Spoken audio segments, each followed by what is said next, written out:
Hey, y'all, and welcome to Politibrawl. My name is Brian, and what Donald Trump says here to Hamas isn't just a line in the sand. It's something that's going to give you some absolute chills.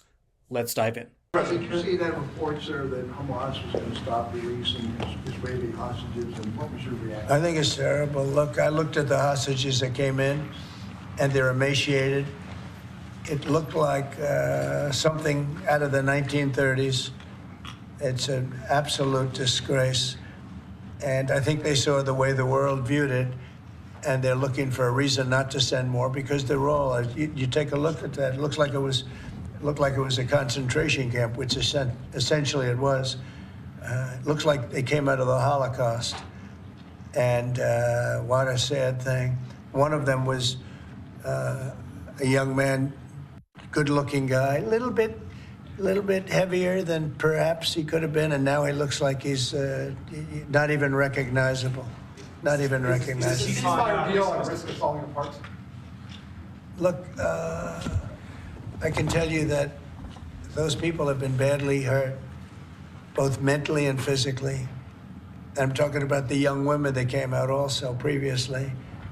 And I think one of the reasons they're doing this is because they're probably sending the best. What you see is probably the best because they want to send people that look at least healthy.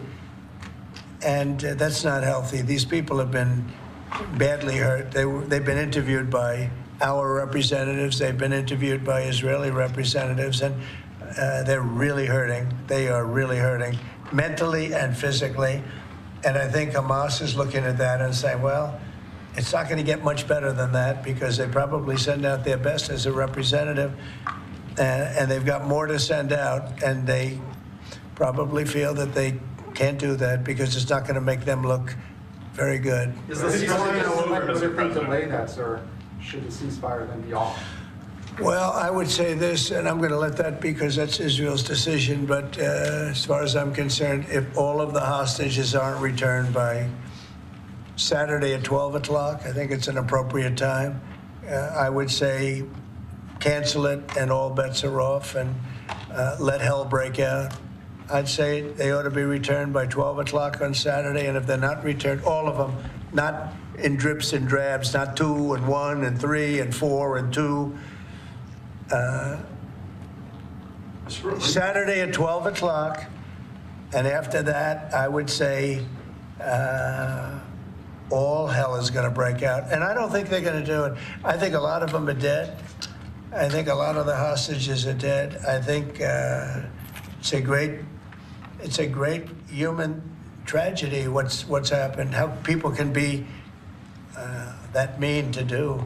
I mean, the one guy was laughing when a hostage he thought his family was alive, found out the family was dead, and his captor, so to speak, started laughing because he thought it was so funny. You know, this is a different group of people. No, I would say Saturday at 12, we want them all back. I'm speaking for myself. Israel can override it, but from myself, Saturday at 12 o'clock, and if they're not here, all hell is going to break out. Mr. President, when it comes to Saturday at noon, there's an American hostage who's still being held by Hamas right now.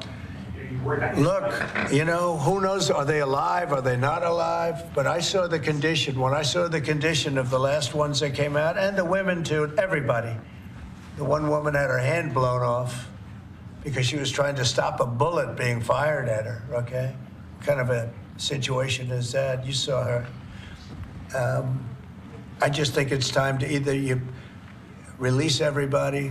They're not going to be alive right now. Based on what I saw over the last 2 days, they're not going to be alive for long. Saturday at 12 o'clock, and after that, it's going to be a different ballgame. Mr. President, when you say all hell is going to break loose, are you speaking about retaliation from You'll Israel? find out, and they'll find out too. Hamas will find out what I mean. Mr. President, They're going to find out what I mean. These are sick people, and they'll find out what I mean Saturday at 12 o'clock. But no involvement. Oh, man. Oh, man, Trump is not messing around. Trump is absolutely not messing around. There's a famous moment in the Alamo where the commander of the fort drew a line in the sand with his saber and said, "Those who want to stay, step over the line." And that's literally where the line in the sand moment comes from. And yeah, the line in the sand has been drawn. And this isn't some Barack Obama line in the sand, folks. That got crossed time and time and time again because that man refused to put his money where his mouth was. Donald Trump, on the other hand, he'll do it. Okay, the whole point of his rhetoric of removing Palestinians from Gaza and having the U.S. take it over is a negotiating tactic. That was essentially saying, come to the negotiating table and come to it soon, or there's going to be more problems. Well, now, folks, Hamas has once again refused to come to the table, and now there is a line. Okay? And if they cross this line, there's going to be problems. And that's because the U.S. military can easily send a naval carrier group out to that part of the Mediterranean, send its jets and missiles across, and absolutely make nightmare fuel for the people that decided that Hamas was going to really look out for their interests. Yeah, that's not ending well now, has it?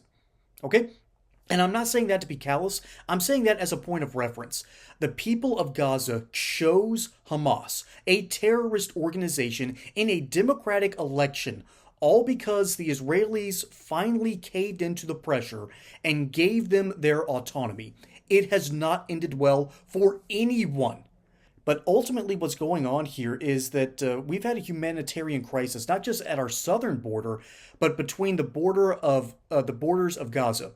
See, Egypt does not want to take in the Palestinians, okay? Jordan doesn't want to take in the Palestinians. And we're certainly not taking them and putting them in Lebanon or Syria because those are war-torn, civil war moonscapes, for lack of a better word, because of all the destruction that's gone on there. And then to add some more interesting parts to this pile, let's pull up this Fox News article.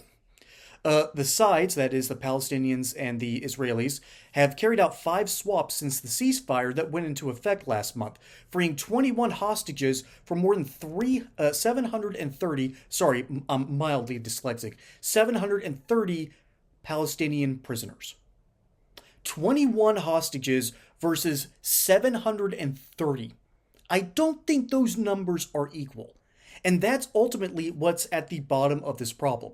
When Hamas decided to attack Israel in a very heinous, unconventional way, it opened up the doors for just a massive slaughter. Okay, and this is happening on both sides. I really don't want to take a side, but you kind of know which side I'm erring towards here. This is a humanitarian crisis. And maybe Donald Trump is the only one that's looking at it and saying that I'm actually going to solve this problem.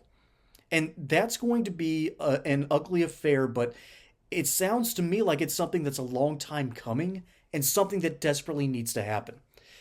It's not often that we get people like President Trump in office. And I don't want to be just cheering for him nonstop because that just feels inauthentic. But I think this is the right thing to do. To draw a line in the sand and tell Hamas, look, here's the deal. We've been playing footsie underneath the table for too long now. It is time to do something about this issue.